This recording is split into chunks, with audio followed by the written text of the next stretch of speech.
কুমিল্লার গাছের ডালের পাখি হইলো ডানা হইলো 2টা, আর আমার ঘরে যে পাখিটা ঢুকছে ডানা হইলো 1টা। এই পাখিটা এসে আমার শরীরের মধ্যে হালকা টাচ করছে, আমার সব টেনশন দূর হয়ে গেছে। উপর থেকে একটা পেয়ালা শরবত আসছে, আমি একটু পান করছি, আমার মধ্যে একটা ধুলা লেগে গেছে। চতুর্পাশে নূরের পর্দা দিয়ে বেষ্টনী। যারা কয় নবী 40 বছর পর নবুয়তি ভাবার পরে নবী ছিল, এদের ব্রেইনটা একটু খুলে দেয়া যায় বেটা।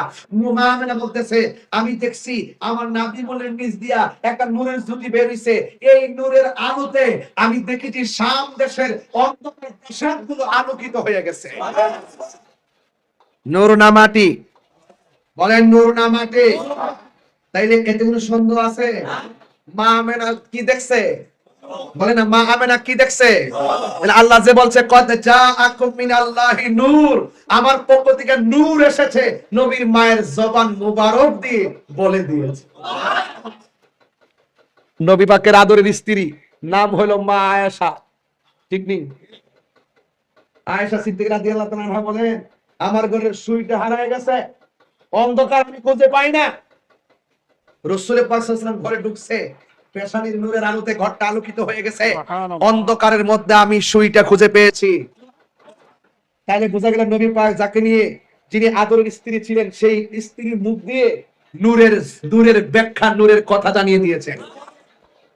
নবীজিও বলছেন, ইন্নাল্লাহা তাআলা খলাকা কাবলা আশিয়ায়ে নূরা নাবিয়িকা মিন নূরিহি, নিশ্চয়ই আল্লাহ রাব্বুল আলামিন সর্বপ্রথম আমি নবীর নূর মুবারককে সৃষ্টি করেছেন। তাহলে আল্লাহও বলে নূর, নবীও বলে নূর, নবীর আম্মাও কয় নূর, নবীর স্ত্রীও কয় নূর, আর তুমি মৌলবী কও মাটি। তাইলে বোঝা গেল তুমি করো মাটির ব্যবসা, আমরা সুন্নিরা করি নূরের ব্যবসা। খেলা একদিন হবে, এটা হবে প্রেমের খেলা। কথা বলেন ঠিক না বেটি? আমার নবী নূর, এতে কোনো সন্দেহ? এবার আসেন, নবী যখন দুনিয়াতে আসছে, আয়েশা 3টা ডায়লগ দিবেন। জোরে কোন কয়টা? 1 নম্বর ডায়লগটা, যে জন আবু বকর খুঁজতে যায় আবু বকর হয়ে গেলাম। আবু বকরের মেধার ভিতরে যথেষ্ট মেধাবী, যথেষ্ট তীক্ষ্ণ। আমি একটা কথা বুঝাইয়া দিয়া যাই, আমাদের কনসেপ্টটা কি, আহলে সুন্নাত ওয়াল জামাতের কনসেপ্টটা বুঝাই দিয়া যায়। আমার নবী দুনিয়াতে এসে 3টা ডায়লগ। 1 নম্বর বলছে, আল্লাহ, আমি সাক্ষ্য দিচ্ছি আল্লাহ ছাড়া কোনো মাবুদ, কেয়ারফুল, আল্লাহ ছাড়া কোনো মাবুদ। 2 নম্বর বলছে, আমি নবী হলাম আল্লাহর রাসূল, আমি নবী হলাম আল্লাহর। এরপরে নবীর ফুফু আম্মা উম্মে সালমা বলেন, আমি দেখলাম নবী সিজদা মুবারকে পড়ে গেছে, তখন ওই মুহূর্তে আমি একটু কানটাকে নবীজির জবান মুবারকের কাছে নিবন্ধ করলাম। আমি শুনতেছি নবী বলতেছে, ইয়া উম্মতি ইয়া উম্মতি। খুব মনোযোগ দিবেন, নবীর ফুফু আম্মা শুনছেন ইয়া উম্মতি। ইন দি মিন টাইমে আমি যেই কথাটা আবু বাইকে বুঝাইতে চাই, নবী দুনিয়াতে এসে বলছে, আশহাদু আল্লা ইলাহা ইল্লাল্লাহ, আমি সাক্ষ্য দিচ্ছি আল্লাহ ছাড়া কোনো মাবুদ নাই। আমরা আহলে সুন্নাত ওয়াল জামাতের আকীদা, আল্লাহ ছাড়া কোনো মাবুদ নাই, আল্লাহ ছাড়া সেজদা করা যাবে না, আল্লাহ ছাড়া কারো কাছে মাথা নত করা যাবে না। আমরা মাজারে গিয়ে পূজা করি না, মাজারে গিয়ে আমরা সেজদা করি না, মাজারে গিয়ে আমরা জিয়ারত করি, আমরা ইবাদত করি মসজিদে। আজকে একদল মানুষ মিসগাইড কইরা একটা মহলকে দূরে সরাই নিছে, যে অনেকেই নাকি মাজারে গিয়ে সেজদা করে, মাজারে গিয়ে নাকি আল্লাহর ওলিদেরকে আল্লাহ মনে করে। না, আমরা বিশ্বাস করি সবকিছু দেওয়ার মালিক কে? আল্লাহ। আল্লাহ বলেন, ইয়া আইয়ুহাল্লাযিনা আমানু তাকুল্লাহ ওয়াসিলা। আল্লাহ বলেন, হে ঈমানদারগণ, তোমরা আমি আল্লাহকে ভয় করো এবং ওসিলার মাধ্যমে আমি আল্লাহর দয়া রহমত করো। ওলি আল্লাহদের, যেহেতু ওলি আল্লাহদের গ্যারান্টি ওয়ারেন্টি কেন আমার আল্লাহ দিয়েছেন, আলা ইন্না আউলিয়া আল্লাহি লা খাউফুন আলাইহিম ওয়া লা হুম ইয়াহজানুন। যেহেতু আল্লাহ রাব্বুল আলামিন ওলিদের গ্যারান্টি দিয়েছেন, নিরাপত্তার গ্যারান্টি দিয়েছেন, ওয়ারেন্টি দিয়েছেন, হচ্ছে দুনিয়াতে ওলি আল্লাহদের কোনো ভয় নাই, শুধুমাত্র কোনো চিন্তা নেই। যার সঙ্গে যার সম্পর্ক, এমপি মহোদয়ের সঙ্গে আবু ভাইয়ের সম্পর্ক, স্বাভাবিক ভাবে দুনিয়ার সিস্টেমে এমপি মহোদয়ের কাছে যেতে গেলে একটু আবু ভাইয়ের সঙ্গে সম্পর্কটা রাখলে মনে হয় সহজে আমরা যেতে পারবো। এটা দুনিয়ার হিসাব, এটার বাইরে একটা আধ্যাত্মিক হিসাব আছে, আধ্যাত্মিক হিসাব আছে। খেলে, ফল খেলে শরীরের শক্তি হয়, রূহ আছে, খাবার আছে, সেই খাবারের সন্ধান আপনাকে জানতে হবে। ওলি আল্লাহদের মাধ্যমে কাছে কিছু চাই, ওলি আল্লাহরা যেহেতু আল্লাহর বন্ধু, যদি আল্লাহকে বলি, আল্লাহ হয়তো তার বন্ধুদের উসিলায় আমাদের প্রার্থনা কবুল করতে পারে।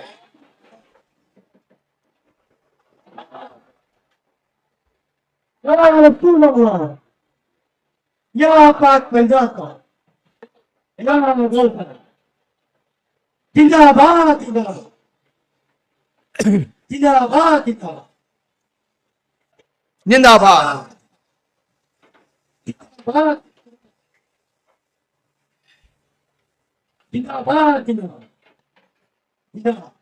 এখন যারা বলে সুন্নিরা মাজারে গিয়ে পূজা করে,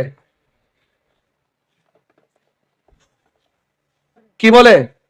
সুন্নিরা মাজারে গিয়ে পূজা করে। পূজা কি মাজারে না মন্দিরে? আমরা কি মাজারে গেছি না মন্দিরে গেছি? তো মাজারে কি পূজার জায়গা? মাজার কিসের জায়গা? কিসের জায়গা? জিয়ারত করে কি হারাম না সুন্নত? আরে কোন হারাম না সুন্নত? এটা কি আমার কথা না নবীর কথা? যে ব্যক্তি নবীর সুন্নত তরিকাকে হারাম করে সাব্যস্ত করে পূজার সঙ্গে তুলনা করে, তার কি ঈমান আছে? ঈমান আছে? এগুলো সাধারণ কথা, প্রাইমারি কথা। আজকে সমাজের সুশীল সমাজরা গিলে গিলে খাই করে ফেলার পরে এই সমস্ত লোকগুলো আমাদেরকে মিসগাইড করে, আমাদেরকে বিভিন্নভাবে প্রশ্নবিদ্ধ করে। আমাদের কনসেপ্ট, আমাদের কথাগুলো নেতৃস্থানীয় ব্যক্তির শোনার দরকার। এই জন্য আমি প্রয়োজনের তাকিদে আমি এই কথাগুলো বলার চেষ্টা করছি। কথা বলেন ঠিক কিনা বলেন? তাহলে আল্লাহ কি দুইজন না একজন? আল্লাহ কি দুইজন না একজন? কিন্তু সুন্নি কি বলছে আল্লাহ দুইজন? তাইলে ওরা আমাদেরকে ট্যাগ লাগায় কেন? ট্যাগ লাগায় আমাদেরকে প্রশ্নবিদ্ধ করে কেন? আমাদের অবস্থান তো ভালো, ধর্মের জায়গা থেকে আমরা এক নম্বরে আছি। আমরা সঠিক ইসলামকে চর্চা করি, সঠিক ইসলামকে ধারণ করি। ওরা আমাদেরকে মাইনাস করার জন্য ইবনু আব্দুল ওয়াহাব নজদীর কথা হয়ে এই দেশের সত্য দিনকে বিকৃত করতে চায়। কথা বলেন ঠিক না ঠিক? যদি সত্য দিন যদি রক্ষা করতো, তাহলে বাবা শাহজালাল উত্তরসূরি হিসাবে তারা ওই শাহজালালের আকীদা, ভালোবাসা, শাহপুর দরবার থেকে আমাদের বাবা শাহরি আমরা রহমাতুল্লাহ দরবারে আখিরি মুনাজাত করা হয়। কথা বলেন ঠিক না বেটি? চাই না অনেকে? জান কি জান না? দরবারে যাওয়াটা কি অন্যায়? কবর জিয়ারত করা কি অন্যায়? মাজার জিয়ারত করা কি অন্যায়? রাসূল বলেছেন তোমরা কবর জিয়ারত করো। কি জিয়ারত করো? কবর জিয়ারতের মাধ্যমে কি হয়? মৃত্যুর কথা স্মরণ হয়, আখিরাতের কথা স্মরণ হয়। তাইলে কবর জিয়ারত বেশি বেশি করলেই আমাদের অন্তর নরম হবে, আখিরাতের কথা স্মরণ হবে। আজকে ওরা এই জিয়ারতের বিরুদ্ধে অবস্থান নেওয়ার কারণে মা মারা গেলে, আমি দেখছি মা বাপ মারা গেলে সপ্তাহে সপ্তাহে মা বাপের কবরে জিয়ারত করছে। আর এখন মোল্লাডি ফতোয়া দিতে এমন একটা অবস্থা হয়েছে, মারে সালাম কইরা সালাম করুন যাইতো না, ভাও দিয়ে হাত দিয়া, বাপের হাত দিয়া সালাম করুন যাইতো না, পিসাবে হাত দিয়া সালাম করুন যাইতো না। মাথা নোয়াইলে নাকি শিরিক হয়ে যাইবো গা। এরা শিরিকের দোকান খুলছে, শিরিকের ব্যবসা করছে, বুঝছেন নি? আজকে আবু ভাই কই কই শুনেন, আগে আমরা পরীক্ষা দিতে গেলে সবার আগে মারা সালাম করছি। সবার আগে কারা সালাম করছি? সবার আগে মারে সালাম করে গেছি। মনে করছি আম্মার দোয়া করেছে, মাথাতে হাত বুলাই দিছে। পাস পরীক্ষা দিছি, গটগটায় দিক থেকে লাইছি। আর এখন মৌলবী গুরু এমন ভাবে ফতোয়াবাজি শুরু করছে, কই মারে মাথা নয়া সালাম করে যেত না, উস্তাদের মাথা নয়া সালাম করে যেত না। যেই দিন থেকে এই ফতোয়া শুরু হইছে, অধিকাংশ ছাত্র বিয়াদব হয়ে শিক্ষকের গায়ে আঘাত করছে। অধিকাংশ সন্তান বিয়াদব হয়ে মা বাপরে ফালায়া আরেক জায়গায় গিয়া গাঞ্জা এবং মাদকের হাত ধরছে।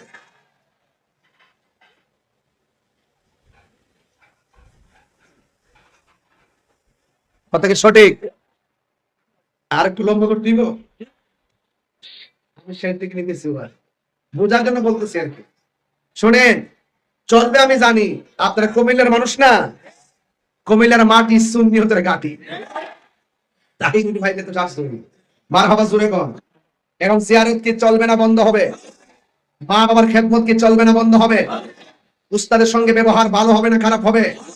পীর মুর্শিদের সঙ্গে আদব না বেয়াদবি? আদবে আউলিয়া বেয়াদবে দেউলিয়া। আরে বেটা, আমি যদি ফতোয়া দিয়ে হাত দিয়া উস্তাদরা হাত লাগায় সালাম করে তো মাফ করো। এখানে বলা আছে বাবু কুবলা তো রিজিল ওয়ালিয়াতে হাতে এবং পায়ের মধ্যে চুমা দেওয়া সুন্নত। কথা বলেন ঠিক না বেটে? এটা সুন্নতে সাহাবা। এরপরে আমরা দূরে রাখি কেন? অনেক মানুষ অপেক্ষা করে দিতে বলি যে না এটা জায়েজ হলো, হাতে চুমা দেওয়া, ভাই কদম বসি করা। মূলত শব্দটা কদম বসি। কথা বলেন ঠিক না বেটে? শব্দটা কদম বসি। এরপর ওরা যেহেতু অপব্যাখ্যা করে, আমরা এই জায়েজ কাজটাও আমরা নিজের দিকে দূরে সরাই রাখি। কিন্তু তুমি একটা জায়েজ কাজকে হারাম বলবা, ফতোয়াবাজি করবা, এটা তো আমরা বরদাস্ত করব না। এটা বুঝছ না? এটি বলা যুদ্ধরা পুরো সিডই রে ভাই, এটা বান্ডেল ভাই সব ছাড়া গেছে। এই শুনেন, বান্ডেল ভাইলে আর কিছু লাগে না। এই বান্ডেলটা যে কি জিনিস রে, ডলার খায়া কালার ফাল্টায়, আছে না নাই বলে। এবার কুমিল্লাতে জশ্নে জুলুস কি হালকা রেকর্ড না পুরা রেকর্ড? এখন থেকে প্রস্তুত আসেননি? আপুর দরবার ডাক দিলে সবসময় মতো আসেননি? এবার তো আপনি আয়েন না, আপনি ছোট বাড়ির সাথে লয়েন, শুধু দাদা আয়েন না, নাতিদের লয়েন, নাতিদের দিয়ে দিয়ে চকলেট বিতরণ করবেন, শরবত বিতরণ করবেন। কথা বলে ঠিক না বেঠে? এবার ইনশাল্লাহ পতাকা উঠবে তো ইনশাল্লাহ। এবার শুনতেছি আমাদের সরকার 2 দিন নাকি ছুটি দিছে, এটা কি প্রজ্ঞাপনটা পাই? এই মহিদিন ঠিক আছে এটা 2 দিন দেখছেন নি? হ্যাঁ, একজন ছুটি লাগলে তো চাকরি করে না, বিয়ে করে ফেলে। তুই তো আসলে নতুন রে। একজনে বলে বলছে ছুটি লাগবে না, আরে মানে হলো বলে দেখ চাকরি করে না, বাতিল করতে বলছে, বাতিল গোষ্ঠ হইতো। হ্যাঁ বাতিল করতে বলছে। ও হ্যাঁ, এটা বলছে। একটা ফেসবুকে লেখছে এ আমাদের ঈদে মিলাদুন নবী সাল্লাল্লাহু আলাইহি ওয়াসাল্লাম উপলক্ষে যে ছুটি ঘোষণা করা ছিল এটা বাতিল করার জন্য লেখছে। এটা লেখছে, এটা আমি পাইছি। আমি তারে বলছি তুমি বলতে পারবা এটা কাজ হবে না, এটার সাথে একটা ওলি আল্লাহদের আধ্যাত্মিকতার সম্পর্ক আছে। কথা বলেন ঠিক না বেঠে? সব জায়গায় হাত দিস না পাগলা, হাত দিলে হাত পুড়ে যাবে। কথা বলেন ঠিক না বেঠে? আমাদের কিছু করা লাগবে না, গজব আল্লাহর পক্ষ থেকে আসবে। কথা বলেন ঠিক না? তো এই জন্য বলেন আমার নবী দুনিয়াতে এসেছেন দুইটা পয়েন্ট, মা আতাকুমুর রাসূলু ফাখুযুহু ওয়া মা নাহাকুম আনহু ফান্তাহু। বলা হয়েছে আল্লাহর পক্ষ থেকে আমার রাসূল যা কিছু কল্যাণ করে নিয়ে এসেছেন তা তোমরা গ্রহণ করো, আর যা থেকে নিষেধ করেছেন তা থেকে তোমরা দূরে থাকো। এখন আপনারা বলুন আমার নবী নামাজের পক্ষে না বিপক্ষে? বিশ্ববুদ্ধ ওয়াজ করছিল সুদ খাবো না, সুদ দিব না, ঘুষ খাবো না, ঘুষ দিব না। এখন আপনারা অনেকে সুদের পক্ষে না বিপক্ষে? তাইলে বোঝা গেল পয়েন্ট দুইটা, একটা হলো কল্যাণ আর একটা হলো অকল্যাণ, একটা সঠিক রাস্তা আর একটা বেঠিক রাস্তা, একটা আলোর পথ আর একটা অন্ধকারের পথ, একটা জান্নাতের পথ আর একটা জাহান্নামের পথ। আমরা কি জান্নাতের পথ নাকি জাহান্নামের পথ?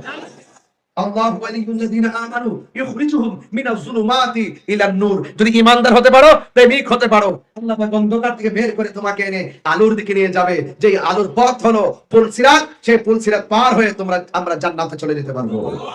কথা বলেন ঠিক না বেটে? তাই এখন আওয়াজ করে বলুন আমরা কি নামাজের পক্ষে না বিপক্ষে? রোজার পক্ষে না বিপক্ষে? হজের পক্ষে না বিপক্ষে? কুমিল্লার মানুষ, শহরের মানুষ একটা কথা বলি, দরকার হয় শুটকির ভর্তা দিয়ে ভাত খাবো, কিন্তু সুদের টাকা দিয়ে 5 প্রকার আইটেম খাবো না।